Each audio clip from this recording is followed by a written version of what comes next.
Aujourd'hui, nous allons parler sur comment vivre avec une personne blessée. Tu peux le dire à ton voisin de gauche, celui de droite, celui de devant, celui de derrière, celui qui semble avoir une blessure intérieure. Amen. Nous sommes debout, nous allons lire la parole du Seigneur.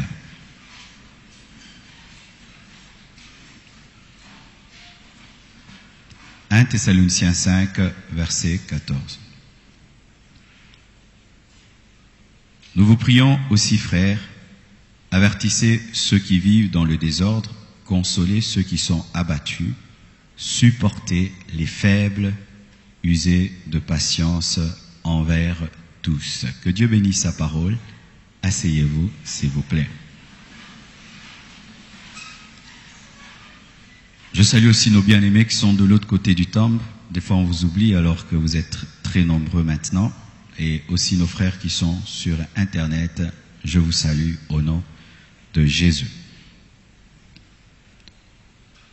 Comment vivre avec une personne blessée? En général, mais étant donné que nous sommes dans un culte de famille, comment vivre avec un frère blessé, une sœur blessée, un mari blessé, une épouse blessée?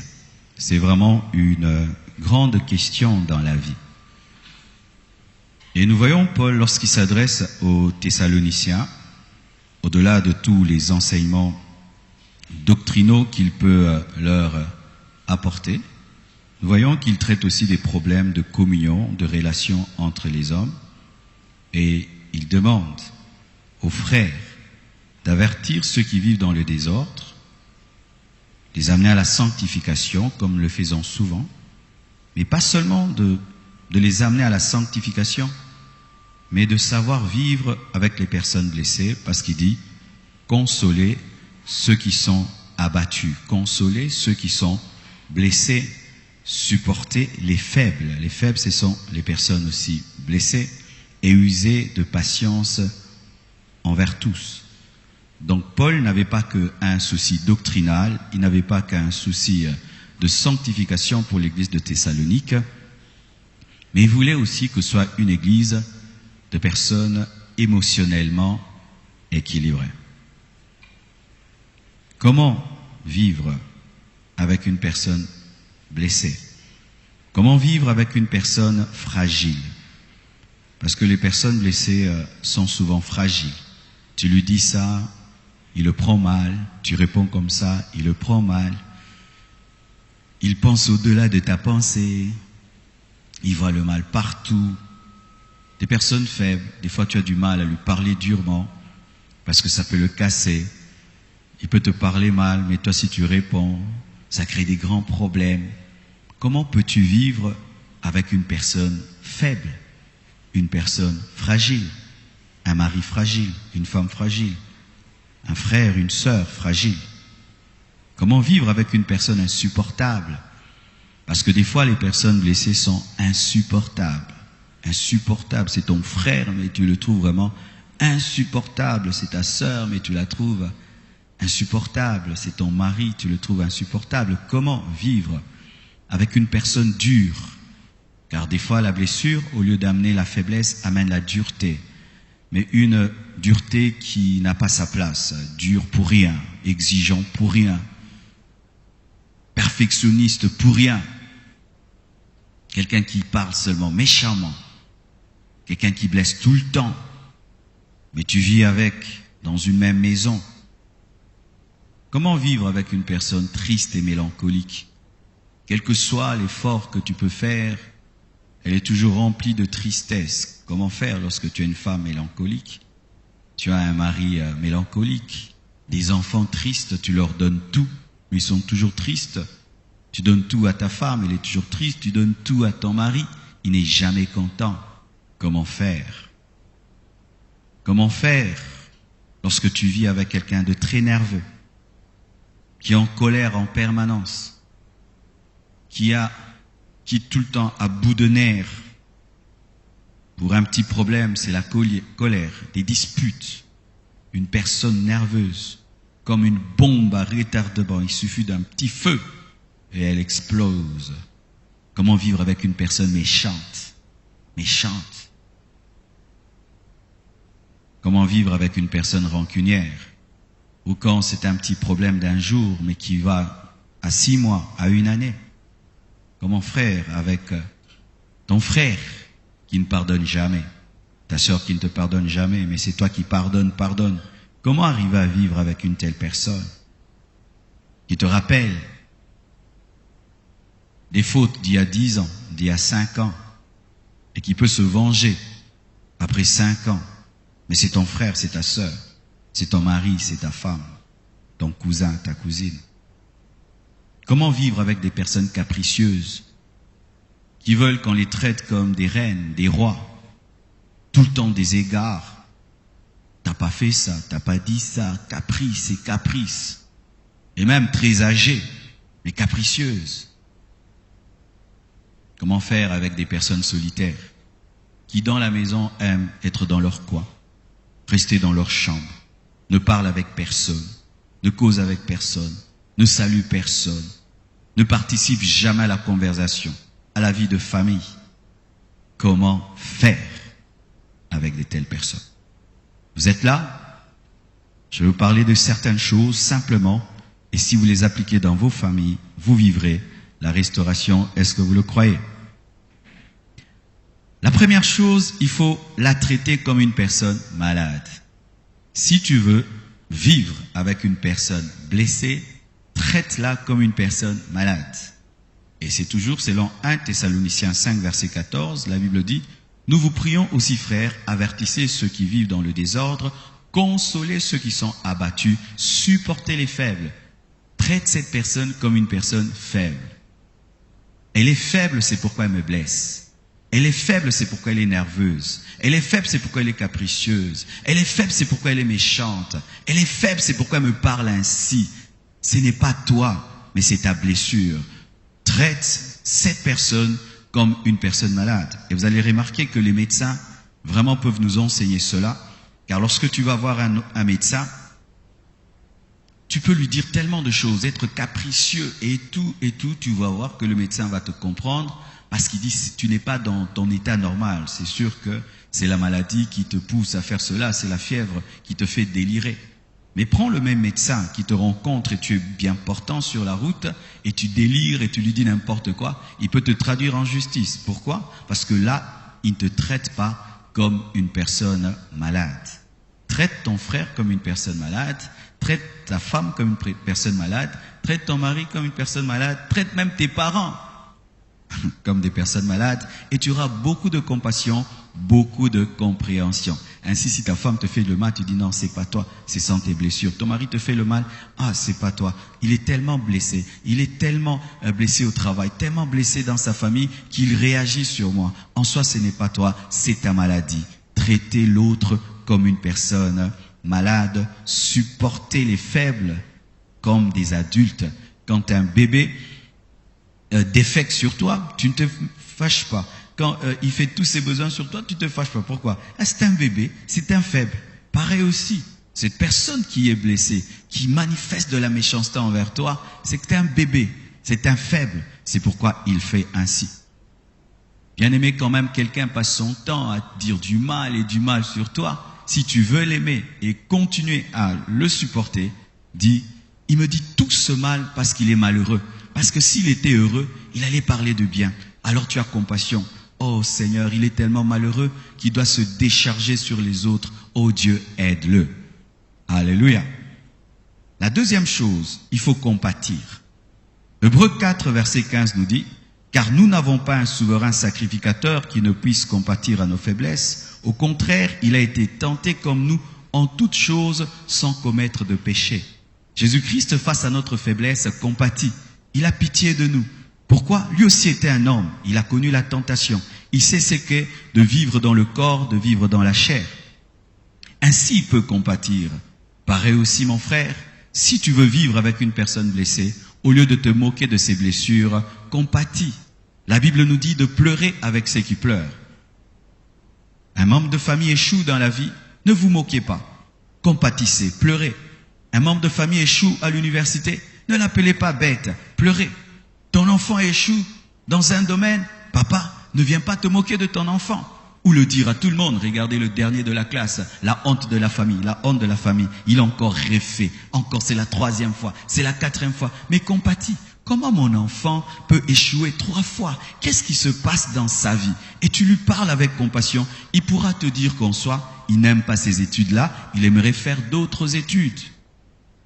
Compatissez, consolez, apprenez à vous approcher des douleurs des autres sans vous moquer, Et des fois même dans nos familles, nous avons des personnes qui sont infirmes, nous avons des personnes qui sont pauvres, mais nous nous moquons de leur pauvreté. Ah, l'oncle là qui est pauvre, c'est pourquoi cet oncle ne vous fréquente plus. Ah, regardez le grand frère, il est grand frère, mais il est pauvre, il fait rien, il fait que donner des conseils, mais il n'a pas d'argent. C'est pourquoi votre grand frère ne participe plus aux réunions des familles. Pourquoi vous ne compatissez pas à sa situation sociale, mais vous vous moquez? Pleurez avec ceux qui pleurent, consolez, compatissez. Troisièmement, il faut lui donner beaucoup d'amour. Luc 23, verset 34 dit ceci, Jésus dit, « Père, pardonne-leur, car ils ne savent pas ce qu'ils font. » Ils se partagèrent ses vêtements en tirant au sort. Jésus-Christ est à la croix et il voit des hommes méchants. Il est venu pour les sauver, les délivrer. Mais qu'est-ce qu'ils font? Ils sont en train de le crucifier, à se moquer d'eux. Mais Jésus-Christ ne les a pas jugés, il ne les a pas condamnés. Il a eu compassion et il a donné de l'amour. Il a dit, « Père, pardonne. » Un jour, alors que nous avions fini une convention des couples, j'avais reçu les responsables des couples d'une autre église. Et alors qu'on échangeait dans le bureau, il y a l'homme qui dit, « Pasteur, tu sais, moi, quand je me suis marié, vraiment, j'ai été un vrai problème pour ma femme parce que je me suis marié vide. Comment? J'ai pas reçu d'amour de mon père ni de ma mère. Alors, quand j'ai épousé ma femme, je ne savais pas l'aimer. Je ne savais pas lui dire « je t'aime ».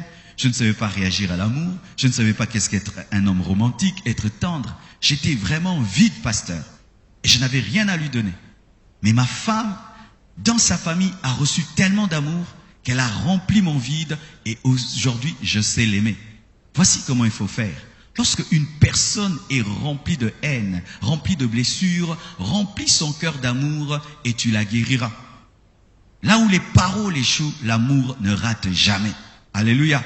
Apprends à donner de l'amour à ta femme, donner de l'amour à ton mari, donner de l'amour à cet enfant qui est brutal, cet enfant compliqué. Donne-lui de l'amour, donne-lui du temps. Donne de l'amour à tes parents, tu peux les transformer, oui, car un enfant aussi peut transformer un parent. Tu es un parent méchant, mais tu lui manifestes de l'amour, de la bonté. Il va se poser des questions, mais qu'est-ce qui se passe? Je fais tout pour ruiner la vie de mon enfant, mais au contraire, il me donne l'amour, il me rend le bien pour le mal que je lui fais. Ce mari méchant que tu as, tu peux le transformer en l'aimant. Peut-être qu'il ne sait pas t'aimer parce que sa mère ne l'a pas aimé. Et tout le mal qu'il te fait, en soi, il se venge de sa mère. Peut-être que tes enfants ne savent pas te donner de l'amour parce que tu ne leur as pas donné de l'amour comme il se devait. À peine que tu as engendré ton enfant, tu l'as abandonné aux gens à gauche et à droite et ton enfant n'a pas reçu beaucoup d'amour de toi et il ne sait pas t'aimer. Alors, au lieu de te plaindre, donne de l'amour et tu recevras de l'amour. Alléluia. Jésus a dit, Père, pardonne-leur car ils ne savent pas ce qu'ils font. Il a donné de l'amour à des personnes vides, mais aujourd'hui nous l'adorons, nous le célébrons. Amen. Il nous a donné de l'amour et aujourd'hui nous savons lui donner de l'amour. Il faut être prudent et sage lorsque tu es face à une personne blessée. C'est comme un lion qui est blessé. Il peut te dévorer, il peut te tuer. Ah oui, mes frères et sœurs, lorsqu'une personne est blessée, qu'elle est remplie de jalousie, remplie de haine, tu dois te comporter comme un médecin. Le médecin, lorsqu'il vient te soigner, il prend des gants parce qu'il ne veut pas être infecté. Et lorsque tu soignes quelqu'un, sois prudent pour ne pas être infecté. Des fois, lorsque nous faisons des délivrances, nous sommes prudents. Nous voulons aider le possédé, mais on fait on est prudent pour ne pas recevoir des coups. Mercredi, avec quelqu'un derrière, il a voulu me tabasser même. Alléluia. Il faut être prudent. La Bible dit dans Proverbe 4, verset 23, « Garde ton cœur plus que toute autre chose, car de lui viennent les sources de la vie. » Lorsque tu as quelqu'un, ton mari a l'habitude de te blesser et de te brimer, eh bien quand tu es en présence de lui, fais attention. Qu'est-ce que tu dois faire? Tu prends ton cœur, tu le mets très loin. Alors quand il te blesse, il t'insulte, ça entre là et puis ça sort là. Alléluia. Lorsque ton père a l'habitude de t'insulter, tu es bête, quand tu es dans sa présence, tu prends ton cœur, tu le mets loin, de peur que tu ne deviennes ce qu'il te dit. Alléluia. Lorsque tu as une sœur, un frère qui a un mauvais caractère, qui te blesse et qui t'abîme les journées, sois prudent dans sa présence pour qu'il ne te blesse pas. Et s'il le fait, tu dois trouver une manière de barrer. Alléluia. David, lorsqu'il était dans la présence de Saoul, qui était blessé par le fait d'être abandonné par Dieu, il était devenu champion en esquive. Dans la présence d'une personne blessée, vous devez être des champions en esquive. Il dit n'importe quoi, tu esquives. Mauvaise attitude, tu esquives. Tu le salues, te répond pas, tu esquives. Tu lui parles bien, te répond mal, tu esquives pour que tu gardes la joie et la paix. Sinon, il va détruire tes journées. Alléluia. Il faut être prudent et il faut être sage. Cinquièmement, il faut beaucoup de douceur et de maîtrise de soi. Proverbe 15, verset 1, la Bible nous dit ceci: une réponse douce calme la fureur, mais une parole dure excite la colère. Oh, un verset merveilleux. Une réponse douce calme la fureur, mais une parole dure excite la colère. Une personne blessée aime qu'on lui réponde durement. Pourquoi? Ça lui permet de blesser davantage. Mais quand quelqu'un vient, il revient du travail et il a eu une mauvaise journée, rien n'a marché dans les affaires et rentre à la maison cherchant l'occasion que sa femme dise quelque chose pour que sa colère se manifeste et entre à la maison. Où est ma nourriture? Bonjour chérie, est-ce que ta journée était bien? Tu vois, il était dans les auteurs aux Kitsiba Lenassé. Alléluia. Est-ce que ta journée était bien? Oh non, en fait, vraiment aujourd'hui j'ai rien vendu. Non, Dieu te fera grâce demain. Cette colère qu'il a amenée à la maison sera calmée par une parole douce. Mais s'il revient et dit, chérie, où est ma nourriture? Au lieu de me saluer, au lieu de parler aux enfants, tu commences déjà ta nourriture. Est-ce que je suis ta bonne? Ah! Donc moi je dois travailler et vous? 2 mois de guerre. Alléluia. Lorsque l'autre commence à élever le ton à cause de ses blessures, toi tu dois toujours diminuer. Mais il y a un problème souvent dans les couples. C'est une rivalité, une compétition de qui va parler plus que l'autre, de qui va arrêter la conversation. Il faut que lui coupe. Moi, je ne couperai jamais. C'est lui qui doit couper. Bien-aimés frères et sœurs, ce n'est pas ça le chemin. Apprenez toujours à vous maîtriser. Lorsque tu sens l'autre est sous l'emprise de la colère, veille à être sous l'emprise de la douceur. Il faudrait qu'il y ait toujours l'un d'entre vous qui est dans l'amour et dans la douceur. Car si vous deux vous opérez dans la colère, votre couple va aller en miettes et votre famille sera détruite. Tu peux revenir de l'église, tu es rempli de l'esprit. Quand tu rentres à la maison, tu trouves ton frère païen qui t'attendait pour détruire ta journée. Tu dois faire l'effort de lui répondre selon le Saint-Esprit avec douceur. Une parole douce calme la fureur, mais une parole dure excite la colère. C'est pourquoi vous devez toujours veiller sur le ton de la voix. Le ton de la voix garantit la guérison. Si tu as un ton rempli de douceur, tu calmeras même la personne la plus colérique, car pour se battre, il faut être à 2. On ne se bat jamais contre le vent. Alléluia. L'autre est prêt pour la bataille, des mauvaises paroles, mais toi tu calmes et tu parles avec douceur. Du coup, il va taper dans le vide et il ne peut continuer à se battre tout seul. Il doit aussi entrer dans la douceur.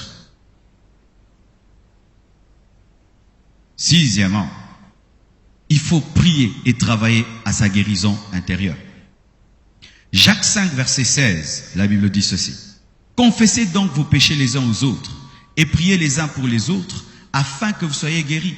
La prière fervente du juste a une grande efficacité. Il est vrai que tout d'abord, ce verset est pour la guérison physique, mais aussi pour la guérison spirituelle intérieure.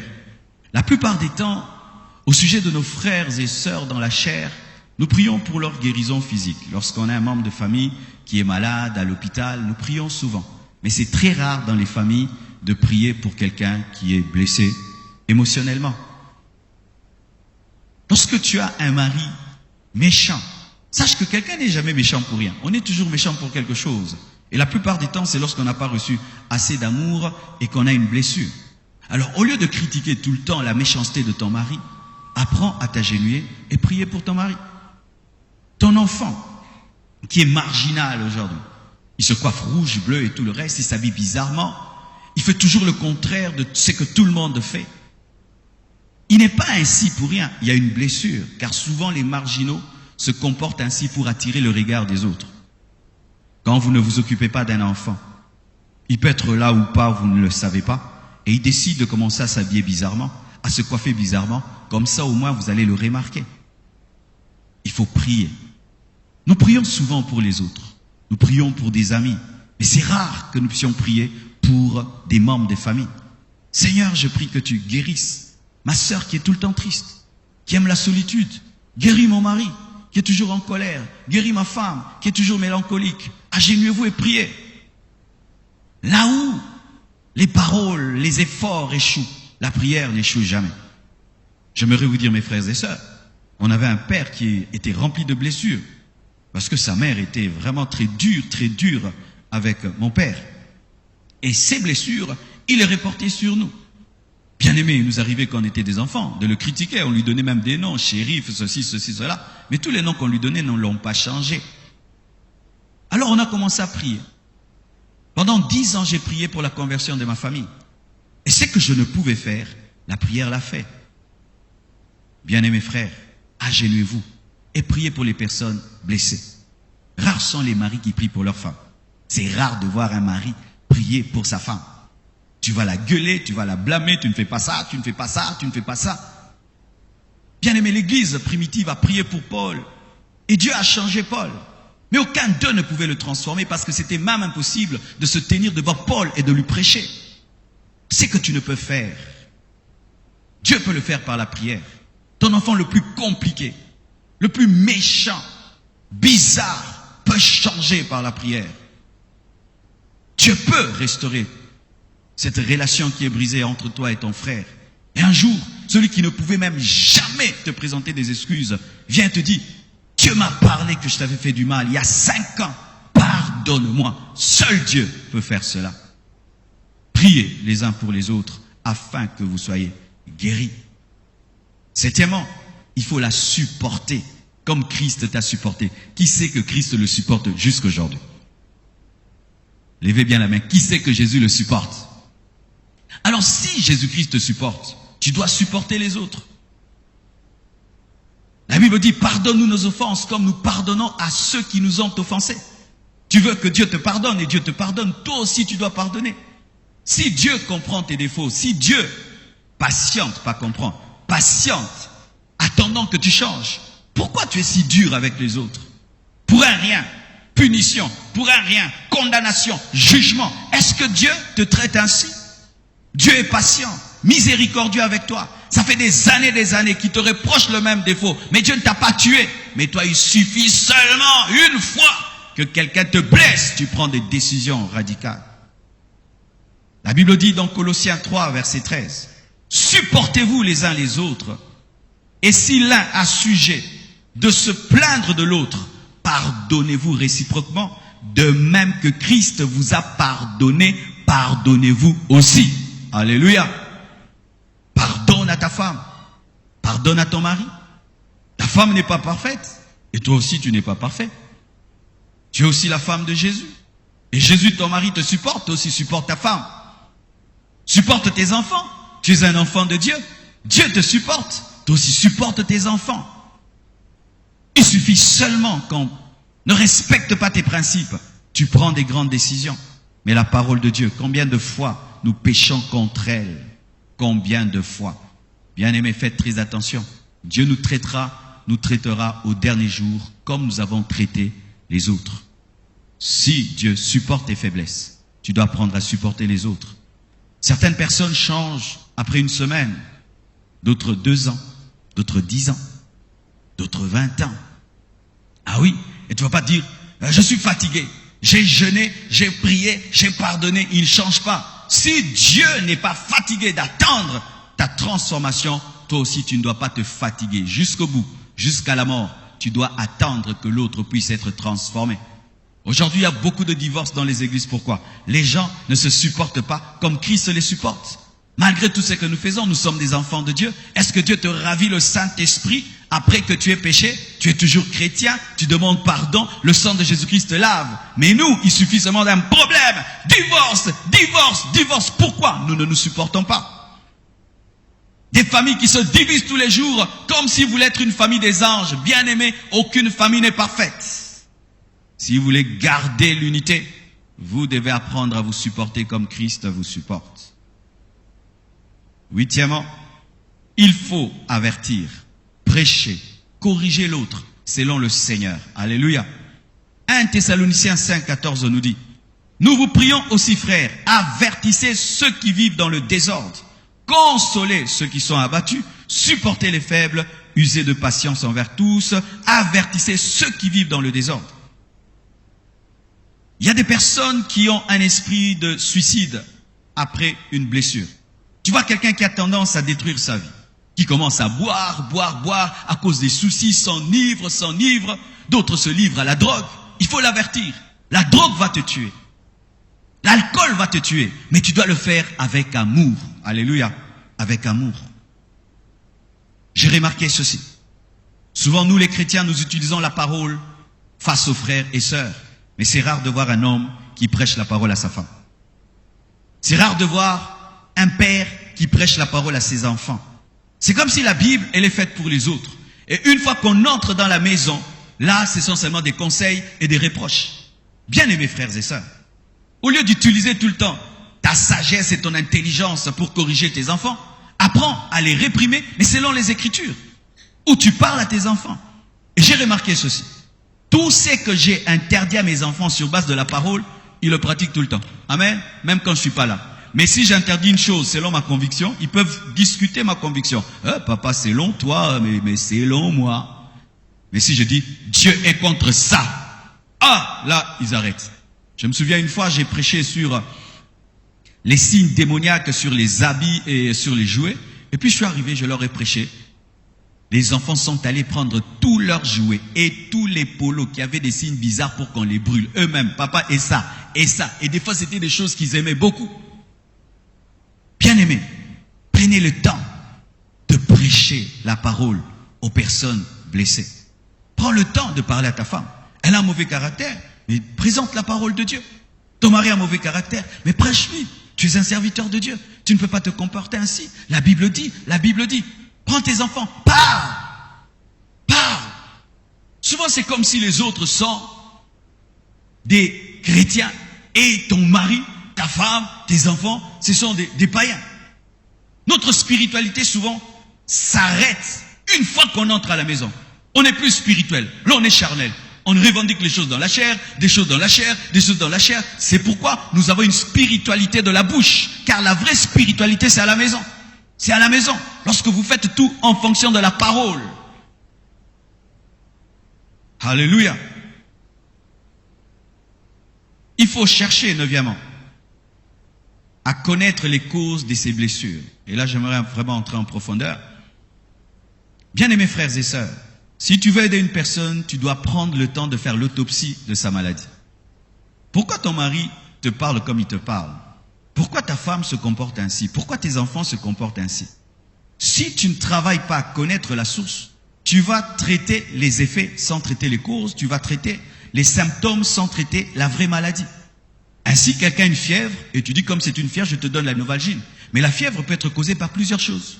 La fièvre peut être causée par le sida, la fièvre peut être causée par le tuberculose, la fièvre peut être causée par une plaie, la fièvre peut être causée par des maux de tête, la fièvre peut être causée par beaucoup de choses. Alors tu traites la fièvre, mais est-ce que tu as traité le problème? Tu traites ces mauvaises réactions. Tu réagis mal, tu ne parles pas bien. Mais pourquoi il ne te parle pas bien? Peut-être que dans son enfance, il a eu un père qui l'insultait tout le temps. C'est pourquoi il t'insulte. Ton mari t'insulte parce qu'on l'a insulté. Certains, c'est parce que ils ont eu une mère qui a été compliquée. Et ils sont si compliqués, comme maman. Ainsi tu fais à tes enfants ce que ta mère t'a fait. Ma bénédiction, mes frères et sœurs, c'est que je suis le pasteur de ma femme. Ainsi, je lui ai fait la cure d'âme et je l'ai baptisée. Et je la connais bien. Mais toi maintenant qui n'es pas le pasteur de ta femme, comment feras-tu? Il faut faire une cure d'âme à domicile.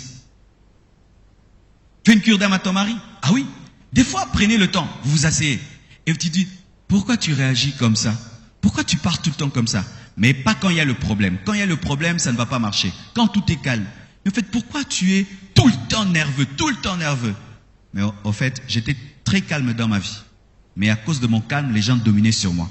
Alors j'ai pris la décision que personne dans ma vie ne jouera avec moi. Et moi, qu'est-ce que je t'ai fait? Rien. Mais même avec moi, tu te comportes ainsi. Ok, c'est bon. Alléluia. Pourquoi ton enfant se comporte ainsi? Tu avais un enfant qui était très heureux, très joyeux. Mais tout d'un coup, ton enfant se renferme. Il est tout le temps triste. Tout le temps triste. Ta fille s'occupe plus bien de sa beauté. Mais c'était une fille très coquette. Tout d'un coup, elle devient sale. Et toi, tu commences à attaquer. Mais habille-toi bien, habille-toi bien. Alléluia. Mais si tu causes avec ta fille, elle te dira au fait, j'avais un fiancé, le temps que je puisse vous le présenter, oui, il a aimé quelqu'un d'autre, je suis triste. Et là, tu peux l'aider. Non, ne t'en fais pas, il ne te méritait pas. Dieu te prépare à plus. D'ailleurs, tu dois étudier et Dieu te prépare encore. Tu guéris ta fille. Alléluia. Tu vois tout d'un coup ton garçon changer. C'était un enfant logique. Maintenant, il veut des pantalons qui descendent un peu. Il veut des trucs bizarres. Et tu commences, ce pantalon-là, c'est ceci. Mais tu n'as pas traité le vrai problème. Cause avec lui. Au fait, mais j'ai remarqué, tu as changé de look. C'est comment? Eh ben, avec les looks que j'avais là, personne ne me regardait. Mais là, on me regarde. Et maintenant, tu lui apprends que la grandeur est intérieure. Alléluia. Alléluia.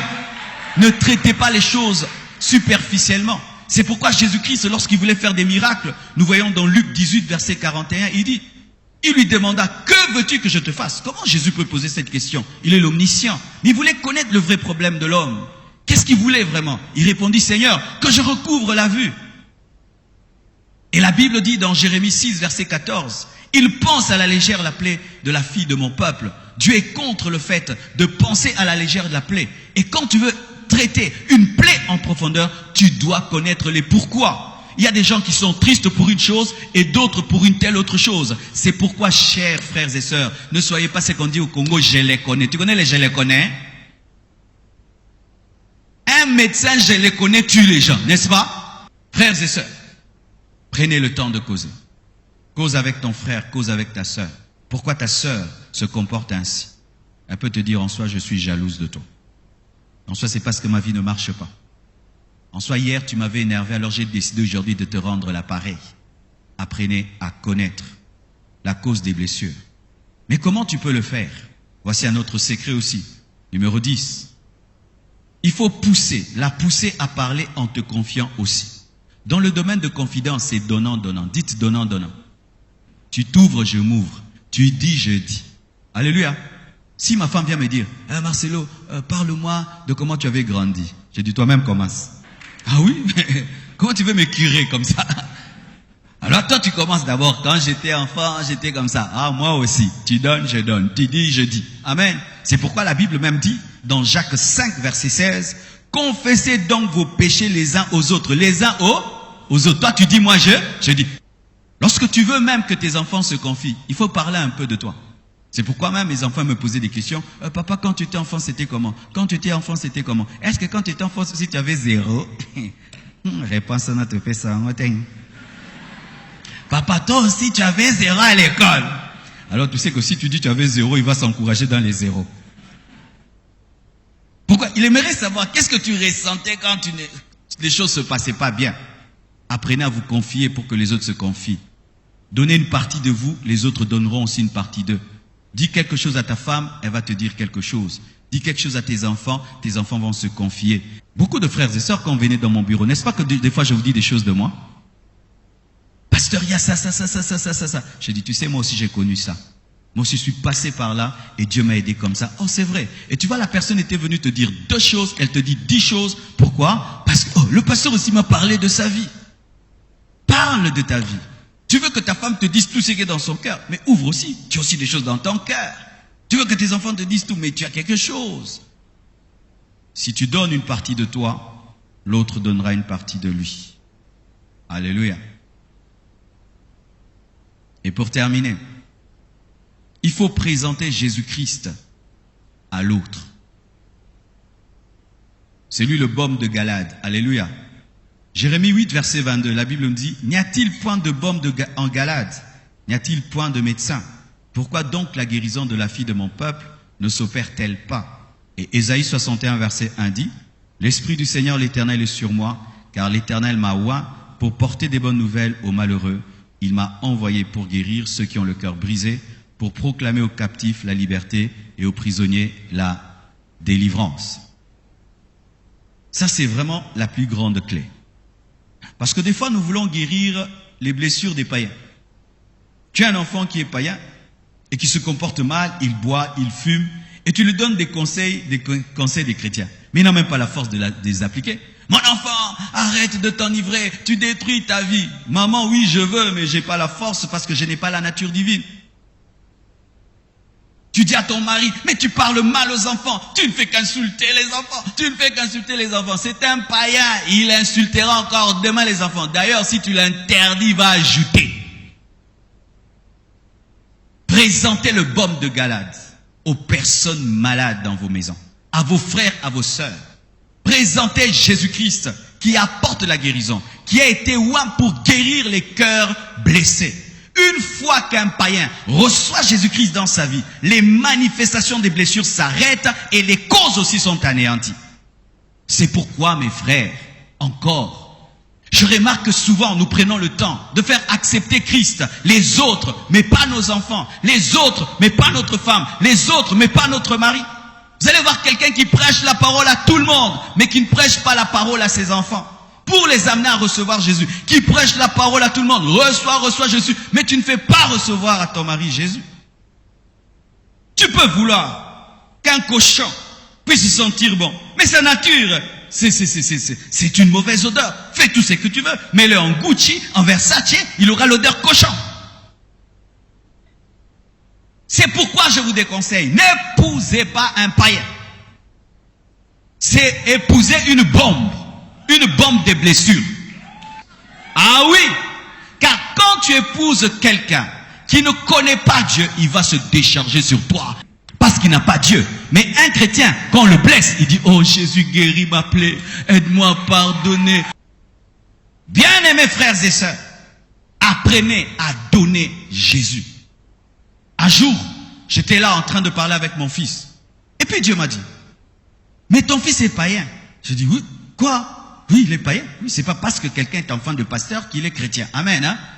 Parce que la conversion n'est pas sanguine, elle n'est pas génétique, c'est par la foi. Ah oui? Alors, Dieu m'a dit, parle-lui. Et je voulais lui parler comme un enfant. Vous voyez, souvent quand on est face à des enfants, on fait tout pour abaisser la parole, on parle de Jésus-Christ comme dans un dessin animé comme Superman. Dieu m'a dit, prêche-lui. Vous savez, je lui ai prêché quoi? L'Apocalypse. Je lui ai parlé de la bête, de l'Antichrist, des 666, de l'enlèvement, du millénium, de l'enfer. Quand je prêchais là, il m'a dit, moi, je ne peux pas aller en enfer. Je ne peux pas rater l'enlèvement, papa. Là, je dois être sauvé. J'ai dit, alors tu t'agenouilles, tu reçois Jésus. Il s'est agenouillé. Je l'ai fait recevoir Jésus-Christ. Et quand j'ai fini, il s'est levé. Il a dit, papa, tu as senti? J'ai dit non. J'ai vu quelqu'un venir, il était en train de moi, boum! J'allais même tomber, j'ai résisté. Et il est devenu chrétien, né de nouveau, et Jésus va s'occuper de ses blessures. Bien-aimés, les blessures ne font qu'ajouter des blessures. Présentez Jésus. Présentez Jésus. Ton enfant qui est triste sera heureux. Ton enfant qui est complexé sera rempli d'assurance. Ta femme qui est remplie de tristesse sera remplie de joie. Donnez Jésus, c'est le remède. Jésus est le remède. Jésus est le remède. Jésus est le remède. Avant de donner des conseils, donnez Jésus. Parce que les chrétiens maintenant nous opérons dans le naturel au lieu d'opérer dans le surnaturel. Donne Jésus à tes sœurs. Alléluia. Et tu vas voir ta sœur qui s'habillait mal pour attirer l'attention. Sera sûre qu'elle est une fille de Dieu.